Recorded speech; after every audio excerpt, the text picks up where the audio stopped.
Tonight on Y News, Philippine Marines killed in the Marawi clash accorded with Military Merit Medal. Residents in Marawi hope for the liberation of Marawi City soon as the nation commemorates the 119th year of Philippine independence. The Supreme Court sets to hear petitions against the declaration of martial law tomorrow. Sanctions against the security service provider of Resorts World Manila will likely be out 3 months from now. The Department of Information and Communication Technology launches a free Wi-Fi connection along EDSA. From the UNTV News and Rescue Command Center, this is Y News with Angelo Castro III and Darlene Basingan. Good evening. The families of 8 Marines killed in Marawi clash last Friday gathered at Marine Headquarters in Taguig City. Despite the pain, they are proud of the soldiers' sacrifices. Leslie Longbowen tells us why.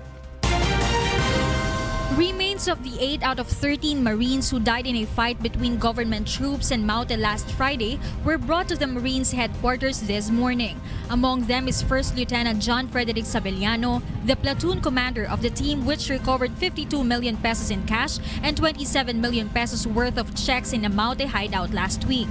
Despite the pain, his siblings are proud of their brother. This is something na gusto talaga ni Kuya, to give the glory sa Marines. He wants to be in the army, he wants to serve the country. Yun yung pinakagusto niyang gawin. And we gave him that wish. Gave him that. Although, alam na namin, pwedeng mangyari to, in the end, we have to, well, kailangan namin matanggap. And we supported him up to the very end. Together with the remains of First Lieutenant Savillano are those of First Lieutenant Raymond Abad, Staff Sergeant Joven Triston, Sergeant Simeon Plares, Corporal Roland Sumagpang, Private First Class Marvin Rosel Gomez, Private Bernie John Lunas, and Private First Class Hener Tinangag. Bodies of 2 fallen Marines, Private First Class Eddie Cardona Jr. and Corporal Romulo Garcia were also brought at the headquarters yesterday. Cardona's father says he does not regret as his son courageously performed his duty. Proud ako po sa kanya, then matapang siya. Nak, bilib ako sa'yo, nak. Tanggap po na yung ano niya, yung pagkamatay niya. Dahil pinaglaban niya yung bayan natin. To honor their heroic deed, the Philippine Marines awarded them a Military Merit Medal. Major General Emmanuel Salamat says their courage inspires them to continue their fight. Of course, we mourn for our loss. Does not prevent us from accomplishing our mission. And all the more, katulad ng sinabi ko, we draw our inspiration and courage from the bravery of our fallen soldiers. Defense Secretary Delfin Lorenzana also paid a visit to the fallen Marines this afternoon. Meanwhile, government assures bereaved families of financial help as well as scholarship grants for the soldiers' dependents. Families may already transport the fallen soldiers to their respective areas. Leslie Longbowen, UNTV News and Rescue, Taguig City. The 119th Philippine independence was also celebrated in the war-torn Marawi City. Residents hope that the city will soon be liberated from the Maute terrorist group. Victor Cosare will tell us why. As the nation celebrates its 119th Independence Day today, employees of the local government and members of the security forces also joined together in Marawi City to celebrate the occasion. The Philippine flag was again raised in the city. It can be recalled that the Maute group raised the IC's flag in the different parts of Marawi when they attacked the city. But Marawi is not yet totally free from the presence of the Maute terrorists. During the flag-raising ceremony, the military were also dropping bombs in areas where the terrorists are believed to be hiding. Tulad din dito sa Marawi City, na gustong pilit na kinukuha ng mga kapatid din nating Maranao na nakisalo rin. Salo ang mga kapatid nating Maguindanao, Tausug, Iyakan, ng mga Muslim din. Kaya ganon ka significant ang ating kalayaan na gusto nating makamtan sa lalong panahon. Today is the 20th day since the crisis in Marawi City erupted. Meanwhile, thousands of evacuees from Marawi still remain in several evacuation centers like the one in Iligan City. After almost 3 weeks of staying in temporary shelters, some of the evacuees, especially the children, are already getting sick. 4 days nilalagnat, inuubo, sipon, dahil sa init doon sa loob, sobrang init. Tapos yung mga aso sa sigarilyo. Taas ang init dito at saka electric fan. Kasagaran is may sipon, may lagnat, yung may ubo, and sometimes mayroong mga scabies. Meanwhile, the Department of Health says there is enough medicine supply and doctors are also looking at the condition of the evacuees. Victor Cosare, UNTV News and Rescue, Philippines. President Rodrigo Duterte skips the Independence Day commemoration rites in Rizal Park today. Roderick Mendoza tells us why. Today could have been the first Independence Day for President Rodrigo Duterte as the chief executive. However, he was not able to attend the commemoration rites in Rizal Park due to a number of concerns in the besieged town of Marawi. Instead, Vice President Leni Robredo and Foreign Affairs Secretary Alan Peter Cayetano lead the flag raising and the wreath-laying ceremony. Cayetano says the president had not been feeling well due to fatigue. You know that the president has been working 24/7, meeting the troops, meeting the commanders, and then late last night visiting yung mga wounded at namatay. No? So that's why this morning he didn't feel that well. Nothing to worry about, but it's better for him to rest muna this morning kasi as you know, the target was to liberate Marawi today. The secretary also revealed why President Duterte opted to cancel the traditional Vending for the diplomatic corps in Malacanang today because the crisis in Marawi has not been resolved. He doesn't feel like giving a toast kahit symbolic na namamatay yung mga sundalo, na yung mga evacuees, yung mga displaced ay nasa mga probinsya nasa tabi ng Marawi, no? So he really intended to focus, no, almost 100% of his time on resolving the not only the Marawi situation but the situation in the whole Mindanao, no? Meanwhile, as the Philippines celebrates its 119th Independence Day, the whole country pays tribute to the heroism of 58 soldiers and policemen died fighting against terrorists in Marawi City. Malacanang also urges the public to pay homage to their courage as well as to the innocent victims. Starting tomorrow throughout the week, all government offices and agencies will have their flags displayed at half-mast as a symbol of respect and mourning to fallen men and civilians who died in Marawi City. Roderick Mendoza, UNTV News and Rescue, Philippines. Job seekers flocked to government's jobs fair today at Rizal Park. Aiko Miguel tells us why. Alongside the program held earlier at the Luneta Park for the 119th Independence Day of the country, the Department of Labor and Employment or DOLE also launched the Independence Day Job and Business Fairs at the Senior Citizens Garden in Rizal Park in Manila.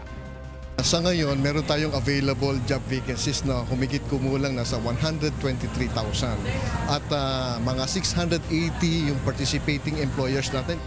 Among the booths available in the job fair was that of the Philippine Army that is currently looking for new recruits. At just 9 a.m., more than 100 have already registered to express interest in working for the Philippine Army.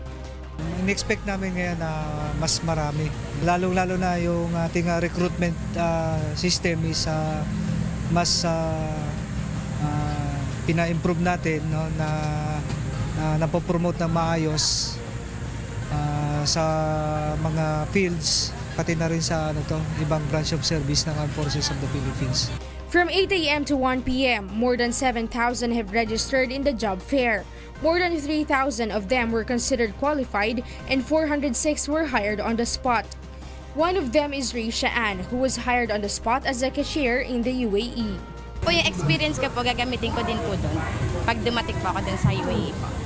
Edilberto tries to apply for work yearly, and after finishing an automotive course in TESDA, he's hoping to be accepted at work, especially since the anti-age discrimination law is already in effect.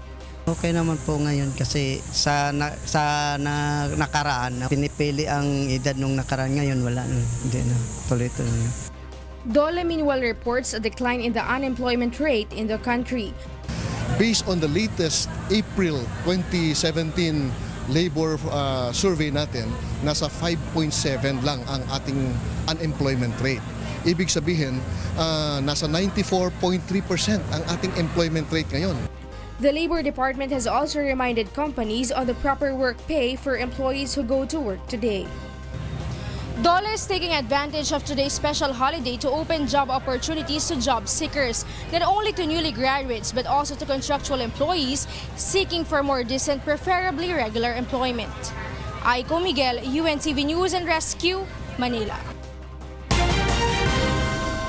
Embassies in Europe treat Filipinos in France on Independence Day. June Garin tells us why. Marami pong salamat sa Lord kasi unexpected po na makapanalo ako ng ticket. That's why nung inaalok ako ng asawa ko, sabi ko, thank you Lord. Sana maraming pang dumating na opportunity sa bawat isa na makapanalo rin kagaya ko. Salamat po. Romeo was ecstatic to win a round-trip ticket to the Philippines during the gathering of Filipino communities in Rome, Italy, in celebration of the 119th Philippine Independence Day.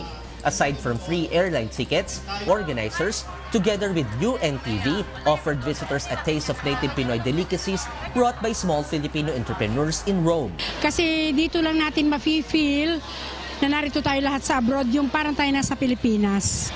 Doon mo lang makakakain ka ng lahat ng delicacies natin, mga halo-halo, mga kung ano-anong mga pagkain natin.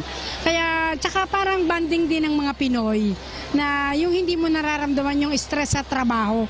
For the first time, UNTV joined in the parade to promote the advocacies of the station even in the side of the globe. Meanwhile, in France, the Philippine Embassy prepared a simple breakfast of authentic Filipino dishes for Filipinos in Paris, together with Ambassador Maria Teresa Lazaro and Consul General Eileen Menjola Rao. Ambassador Lazaro read President Rodrigo Duterte's message, greeting all Filipinos around the world a meaningful celebration of the Philippine Independence Day. June Garin, UNTV News and Rescue, Paris, France. Immigration issues are not the reason to stop our compatriots in North America and Canada to celebrate the Philippine Independence Day. Sheila Reyes will tell us why. Filipino communities in Canada and North America joined in the celebration of this year's 119th Philippine Independence Day. In Vancouver, a flag-raising ceremony was held, followed by a colorful parade of native Filipino costumes with the tune of original Filipino folk music. In Toronto, families and friends gathered at Earl Bales Park where they enjoyed different sports activities. Para sa akin, magandang pagkakataon para magsama-sama tayo mga Pilipino at may pakita natin sa buong mundo na ang mga Pilipino may pagkakaisa even na tayo naririto sa ibang bansa. Some government officials also took part in the event. I wish all Philippines Independence Day celebrants a successful and happy day. It's a good weather, good turnout. I'm happy to join the community. Previous celebrations were also held in different parts of the U.S. In Los Angeles and California, candidates from Binibining Pilipinas USA added to the excitement when they joined other women's groups in a parade to show their support to our country's Independence Day commemoration. Meanwhile, in New York City, the richness of Filipino culture was highlighted in a parade along the stretch of the world's famous Madison Avenue in Manhattan. Sheila Reyes, UNTV News and Rescue, Toronto, Canada. So let me just tell everybody that I have declared martial law for Mindanao. The Office of the Solicitor General asked the Supreme Court to junk 3 petitions against martial law declaration in Mindanao. Roderick Mendoza will tell us why. Solicitor General Jose Calida, in his comments submitted to the Supreme Court, says the petitions are defective because it did not allege that President Rodrigo Duterte abused his discretion. They did not say what proceeding they're filing, under what rule. Certiorari. As no certiorari, it's grave abuse of discretion, but they did not allege it. Kalida also says the petitioners should be the one to prove that the declaration lacked factual basis. He points out that the petitions were merely based on media reports which are not accepted as evidence. Iba yung press con, iba yung may evidentiary weight. No? The President has access to intelligence reports beyond the capability of other media to get. Kalida also insists the declaration of martial law has factual basis. He says it is clear there was a rebellion since Maute group has banded together with 3 other terrorist and rebel groups to establish an ISIS province in Mindanao. He cited a video showing the terrorist group planning the attack in Marawi City. He adds that the terrorist attacks continues even with the declaration of a state of emergency following the Davao City bombing last September. Hence, the need to declare martial law to protect the safety of the people. There's a presumption of regularity when the President proclaims martial law. Nitpicking, alleged discrepancies of facts. But that is not the reason why the President declared martial law. But the petitioners say the basis for the declaration should be accurate. The fact na hindi ka factually correct, arbitrary yun. Ibig sabihin ang decision mo is not based on what is happening in the ground. We are going to address all of his comments during the oral arguments tomorrow. Meanwhile, the SC held a preliminary conference to discuss the issues in tomorrow's oral arguments. The OSG requested that sensitive matters be discussed in private, such as the locations of military operations in Mindanao. But the petitioners opposed this. We should not be conducting matters affecting affairs of the state in secret, diba? Unless they can justify that national security will be involved. Roderick Mendoza, UNTV News and Rescue, Manila. Several militant groups held a protest today to call for the withdrawal of the declaration of martial law in Mindanao. Victor Cosare will tell us why. Several militant groups marched to the embassies of China and United States earlier this morning. But before arriving in front of the embassies, police blocked the protesters, prompting them to just conduct their programs nearby. They call for the conduct of peace talks and not what they claim as waging of war to resolve the conflict in Mindanao. The militants also argue that other countries should not intervene since powerful nations always seek something in return. Hindi military intervention ang gusto natin sa China. Ang gusto natin sa kanila yung pagpasok ng kanilang tulong sa development nang walang kondisyon. Napakayaman ng mga natural resources sa Mindanao. Matagal nang gusto ng US gamitin ang Mindanao bilang kanyang outpost sa Southeast Asia. The groups note that the continuous intervention of the US in Mindanao might result into the Philippines becoming similar to Iraq, Afghanistan, and Syria, which are among the most conflict-torn areas in the Middle East. They also condemn the president's seeming disregard of the issue. I think dapat maging totoo si Pangulong Duterte dun sa kanyang sinasabing independent foreign policy and ask the United States not to interfere. President Rodrigo Duterte said over the weekend that he did not ask the US to help in the military operation in Marawi City. I am not aware of that until I arrived. And when I declared martial law, I gave the powers to the Defense Department. Hindi ako nakikialam because it is purely, and we follow the opinion of Justice Mendoza. Palace spokespersons also say the US is just providing technical assistance in the Marawi operation, but the militants are not convinced of what they claim as Washington's long-held tactics. Nakita na natin yan 119 years ago. No, nung diniklara ang kalayaan sa Pilipinas, ang US pumasok, tutulong daw laban sa Kastila. In the end, pinalitan nila yung Kastila. So, baka inuulit lang natin ang kasaysayan.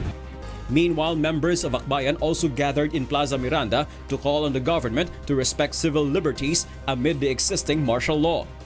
Ang anumang banta o aktwal na paglabag na sa civil liberties ay dahil sila ang Pangulo at Commander-in-Chief ay kailangan mag-exercise ng control at magpakita ng accountability.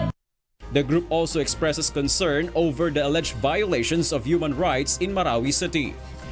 We should lift martial law, we should stop airstrikes, and we should use that democratic political way of solving the problem of terrorism. Alongside the protest, Akbayan members commend the soldiers and cops who died in battle in Marawi City.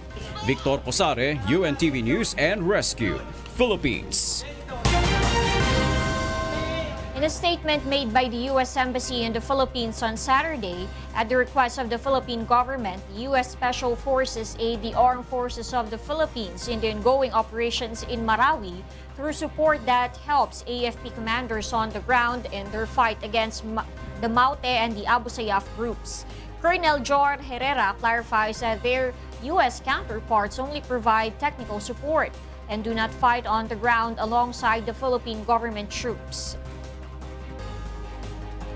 The presence of the U.S. counterparts facilitate the exchanges of intelligence, facilitate subject matter experts exchange, and also provides training exchanges, and of course the technical support that we are sharing together in the fight of global terrorism. Meanwhile, President Rodrigo Duterte says he did not ask for the assistance of the United States. A social scientist says that all important sectors in society should be consulted with a proposal to change the name of the Philippines. Joyce Balancho will tell us why.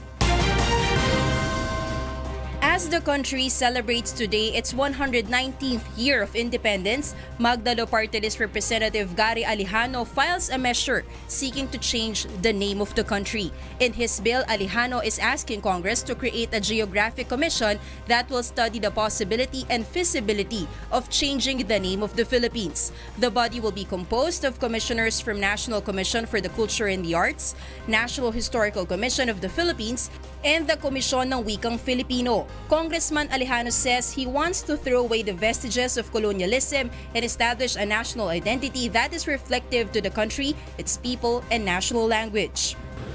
Our Constitution provides that before we can change the name of the country, a law must be passed and the people should vote to approve the proposed name. But for now, what is the sentiment of the people regarding the proposal to change the name of our beloved nation? Dapat manatiling Pilipinas pa rin. Ang dapat mabago kung sino yung namumuno at nakikinabang sa Pilipinas. Yung simulat sa kulay na yung nakasanayan rin tao kasi na. Tsaka importante kasi sa history yun pag pabago-bago, yung maapektuhan yung mga bagong henerasyon. Out of the 10 people we interviewed, only one expressed openness to this proposal. Pwede lang. Sa Pilipinas, pang iba-iba, kasi every ethnicity, parang ganun, parang hindi talaga na-identify as Filipino. Even in social media, most people who responded in our questions said they're not in favor of changing the name of the country, while very few said it's the right time to remove in our name any shadow of our colonial past. For social scientist Professor Bernard Carganilla, Alejano's proposal is timely given the current issues in our national territory. Tama naman itong panukalang batas ni Congressman Alejano. Maganda itong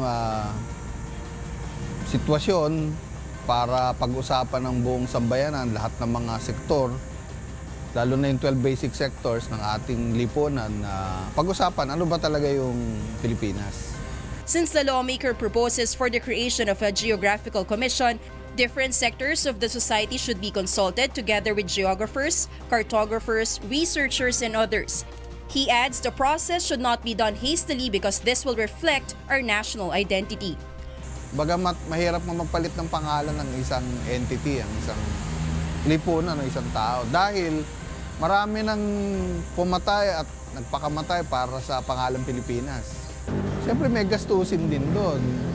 Mapapalitan lahat ng mga signs, diba, letterhead, para i-reflect yung pangalan natin. Joyce Baladjo, UNTV News and Rescue, Quezon City.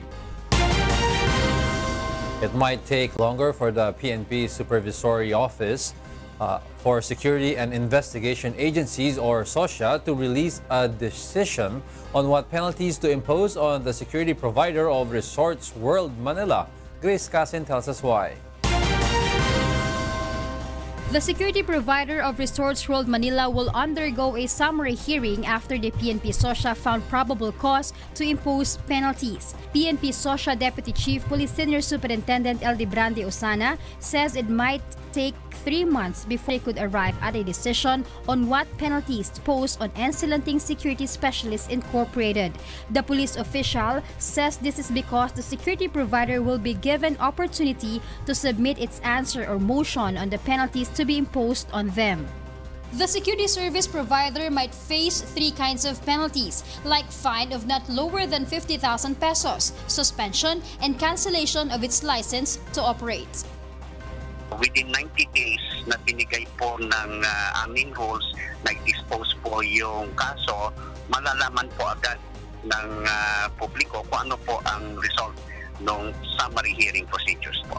Kasi posible po yan na siyempre doon po sa MR, i-request or i-recommend ng party, in this case yung Ensilanting, na kung pwede i-reconsider yung ilang parte ng findings nila dahil ganito po ang nangyari, things like those.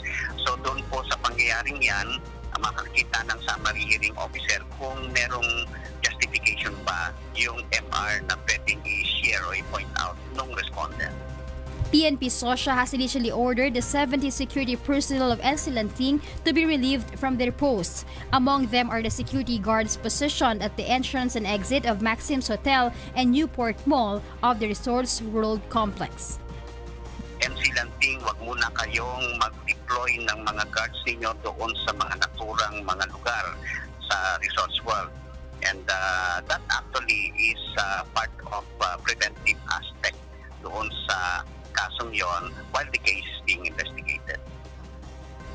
Grace Casin, UNTV News and Rescue, Quezon City. The Department of Information and Communication Technology launches today free Wi-Fi connection along EDSA. John Ano explains why. Based on the 2016 report conducted by the Digital Global Overview, the Philippines tops the nations worldwide having the most number of people spending more time on social media. And because internet connection is considered as a necessity nowadays, the Department of Information and Communication Technology has launched today free Wi-Fi access along EDSA. Starting today, the public can now access free internet service in 13 stations of MRT Line 3, as well as roads from Guadalupe in Makati up to EDSA Cubao in Quezon City. Just this morning, yung download and upload was running from 200 to about 300 megabytes per second. But kasi ngayon, wala pang tao. Kasi Independence Day, ang hugos ng tao ay bukas. So sabi ko sa NTC, measure uli bukas ng NTC at saka DICT ang speed ng internet upload and download. But at 200 to 300, that is already very high, considering that the global standard led by South Korea is more than 40 megabytes per second only. The second phase of the project is the installation of Wi-Fi from Cubao to North Avenue and Guadalupe to Taft Avenue, which is expected to be completed before the State of the Nation address of President Duterte on July 24. The free Wi-Fi installation in the entire 24-kilometer stretch of EDSA from Balintawak in Quezon City to Mall of Asia in Pasay City is targeted for completion on August 2017. The said project is in line with President Rodrigo Duterte's directive to DICT of providing the public a better access to free internet connection. The public expresses appreciation on the project as the project will benefit them, especially when spending longer hours during heavy traffic in EDSA. Mas maganda.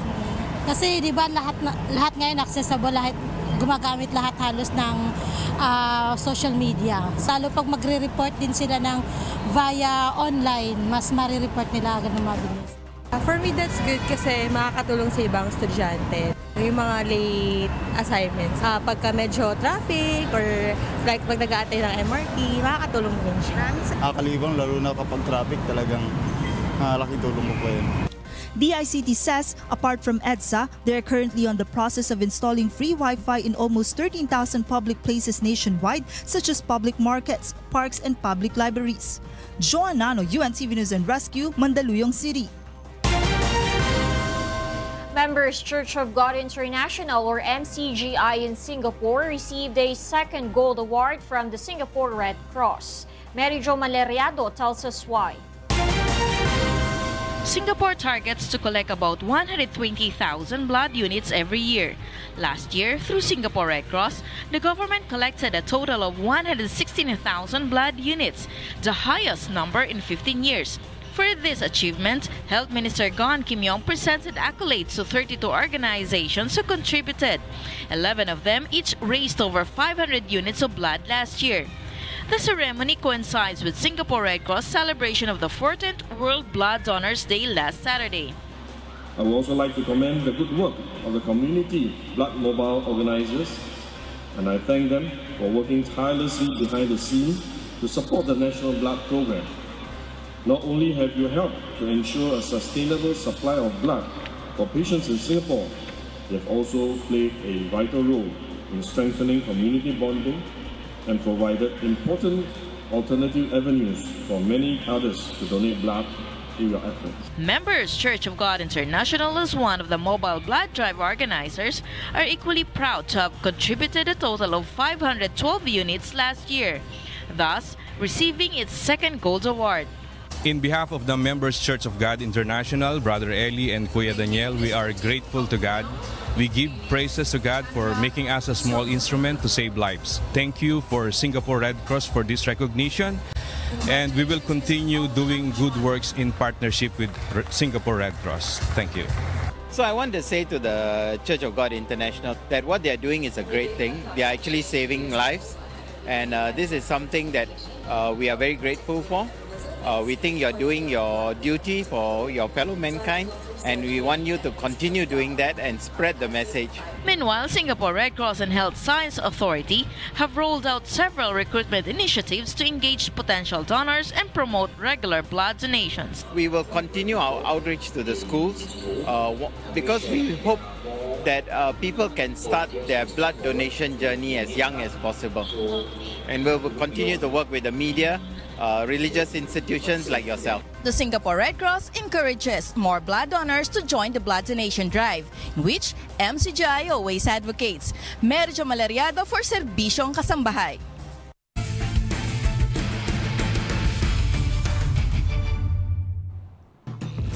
The AFP Cavaliers and the PNP responders now lead in the team standings of the UNTV Cup Executive Face-Off. Bernard Dadis tells us why. The AFP Cavaliers, PNP responders, and the Senate Sentinels celebrate after a triple-header yesterday at the UNTV Cup off-season games. Currently, the AFP Cavaliers top the team standings after defeating the Judiciary Magis in the main game yesterday at the Pasig City Sports Center. The Cavaliers put an end to the game with an 18-point lead, 82-68, through a strong half-court defense, causing the Magis to miss their field goals in the last quarter. Yung pressure, medyo nataranta yung mga players eh. Kahit na na-practice namin, siguro sobrang pagod din na nila. Yung talaga yung strategy namin, last quarter, may bubulaga kami na kasi alam ko maganda stamina ng mga players. So yun talaga ang game plan. Yung last quarter, magtatrap kami. The Judiciary Magis has 2 won games and 2 lost games. They're talking about the Senate Sentinels. Angara with a runner, yes! In the Senate BOC clash, with Senator Sonny Angara on the lead, the Sentinels claims another win, this time over the Transformers 82-67. Medyo maganda yung nilaro ng custom sa first quarter. Pero medyo humabol tayo. Nag-adjustment ng konti si coach. Medyo nakakuha kami ng rebound. So, dun lumamang kami konti. Tsaka na-maintain naman namin. So, talagang team effort. Lino Ong was hailed as the best player of the game. Meanwhile, the BOC Transformers has not won any of its 4 games. Takbo, Padua. Diretso, may kasamang foul. And in the PNP DOJ hardcourt battle, the responders toppled the DOJ Justice Boosters to claim the top spot of the team standings alongside the AFP Cavaliers. The final buzzer of the ball game went off with 88-82 on the scoreboard. Sipagan lang namin sa depensa. Yun lang naman ang kailangan namin gawin. Pangalawa, stop si Sir Tagalikod. Police Superintendent Dexter Vitug and Police Superintendent Anthony Padua were both hailed as the best players of the game. The DOJ has 2 wins and 2 losses. Ganda nung pinakita ng PNP ng huli. Pumasok ng mga 3 points nila. So, medyo nag-collapse din yung defense namin eh. Yung nag-man-to-man sila. Watch out for another triple header on Sunday, June 18 on the UNTV Cup off-season games executive face-off. Bernard Daddy's UNTV News and Rescue, Philippines. Wish FM gave a special treat for all its avid listeners today. Monokson explains why. Wish Dependence Day is Wish FM's way to celebrate the Philippines' Independence Day. Every year, Wish FM gives a special treat to all its avid listeners. And today is the 3rd time for the annual event. Participants are wishers who had previously joined the contest and have received free invitation. They were divided into 10 groups and were given tasks and mission as part of the game. The winning teams received cash prizes and souvenirs from Wish FM. Lahat maano mo, nakakahilo, lahat mararanasan mo, yung saya, tapos yun lang. Sobrang thank you kasi yung ibang rides doon, actually nasakyan ko na, pero thank you kasi yung experience, bagong friends, ganon. Ang saya, sobra. Thank you po. Yung space shuttle, grabe. Parang hinihila yung laman mo. So, pababa. Bali, extreme pero masaya. Enjoy. After the activities, a concert was held which joined in by various OPM artists. On the guest list included Sam Mangubat, Jason Fernandez, Mela, Lea Patricio, Jaire Lim, Froilan Canlas, and The Ones. Mon Hokson, UNTV News and Rescue, Laguna. Mr. Public Service Kuya Danielle Rosen takes pride of his second coffee table book from his phenomenal program Get It Straight with Danielle Rosen. The book is a compilation of Kuya Danielle's interviews with prominent, some controversial personalities in the country. It presents information and personal views of featured guests who are usually the center of the issue being discussed. The launching of the Get It Straight with Danielle Rosen coffee table book will happen tomorrow at 2 in the afternoon at National Bookstore, Glorieta 1 in Makati City. Supporters will have the chance to see Kuya Danielle in person for the book signing at the venue. A different kind of vending service is making name in Singapore. Mark Ricafrente will tell us why. Vending machines are well known for dispensing a variety of snacks and drinks. However, Gary Hong, a used car dealer in Singapore, has created a unique concept to boost vehicle sales as he has created an eye-catching 15-story luxury car vending machine. Customers can choose a vehicle from a touchscreen display on the ground floor, and their desired choice will be delivered to them in less than 2 minutes. Hong, general manager of Autobahn Motors, said he came up with an idea for the vending machine after acquiring a small piece of land in the land's scarcity state. 因为我们需要容量差不多60到80辆车，所以之后呢就找到了这个方案，就把车全部塌起来，变成15层的这个塔。The showroom was put into operation last December, and the eye-catching selling mode has pushed up their sales by 30%. 车本来就是蛮好看的，现在我们把对的灯光，还有转盘，还有视频，全部把它包装得好好的话呢，说服力，客户的说服力很强。 The 46-meter glass-fronted showroom can showcase altogether 60 cars, making it the world's largest luxury car vending machine. Mark Ricafrente, UNTV News and Rescue, Singapore. How about that? Vending machine for cars. Yeah, I think that's a great idea. What's next? For burgers? I don't know. Happy Independence Day. Yeah, happy Independence Day, Jago, and to all our viewers. Those are the reasons behind the news, June 12, 2017. I'm Angelo Castro III. Reasons we delivered to you as they unfold. I'm Darlene Basingan. Because we need to know, we will always ask why. Thank you for watching Y News.